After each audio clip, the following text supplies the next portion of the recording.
Spring, well, it's the season of love, and if you're one of the many people who has a significant other, a question you may be asking yourself, how do I know if he or she is Mr. or Mrs. Right for me?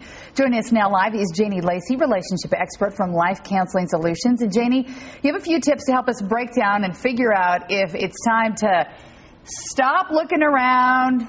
You've been to the candy store, you found what kind you like, and you should stick with it.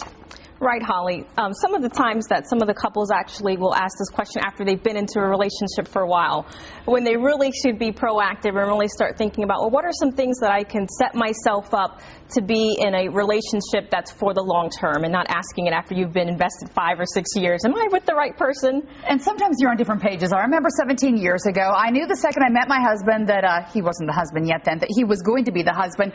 It took him a little longer to get on the same page. So how do you know you're both on the same page, same time, and you're ready to commit? Well, one of the first things I look at is the couple actually ready to be in a relationship? Because being ready to be in a relationship is different from wanting to be in a relationship. Yeah. Because in my office, a lot of times I'll see couples that are dealing with stuff that started all the way in the beginning. Are they bringing unfinished business in the relationship? Have they not really gotten a divorce yet from their previous relationship? And that could be an issue. Or if there's financial baggage, if there's emotional baggage. So if there's some things that you can kind of take care of before entering another relationship, because we just roll that stuff on into the next relationship if we don't take care of it beforehand. And then it just causes problems down the road. It does. It causes problems. You say your desires have to be the same. How do you know that you have enough goals that are lined up in the same direction but don't have to have everything that are the same?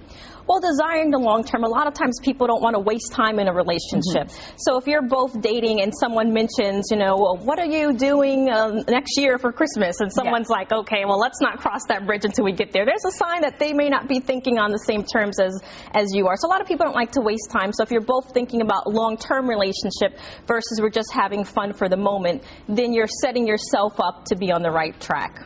We sometimes look to our families, too, when we're in relationships to see if they approve or disapprove. But you say that you have to be looking at friends also. Why there?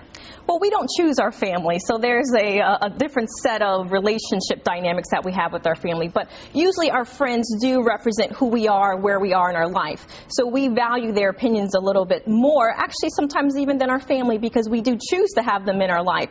So a lot of times when I'm dealing with couples and they'll be coming into my office for relationship problems, someone will say, well, my friends never liked him or never liked her in the beginning. So there's something to be said. So we want to pay attention to some of their radars. They're a little bit more objective. They're not emotionally tied to that person we're dating as we would want them to be yet. And they're usually right, even if you don't want to admit it right then. You also say you have to be thinking in terms of we. What do you mean by that? Right. If someone early on is thinking already, this is what I'm doing, I, then there's a sign that there may be some selfishness later down the road that you may encounter. So if they're already thinking in terms of we, that means they're invested in the relationship. So what are we doing this weekend versus what are you doing versus what am I doing? So really looking in terms, are we planning things? Am I considering you? Am I making plans of, do I see you in my future? Yeah. It says a lot in that one with the language that we use. Important things. We're so out of time. The last thing you should be thinking about if you have things in common. I know I married my husband because he liked vegetables and didn't want to watch sports on TV. Two very important things. Janie Lacy, thanks so much as always for coming in, sharing your advice with us. You're welcome.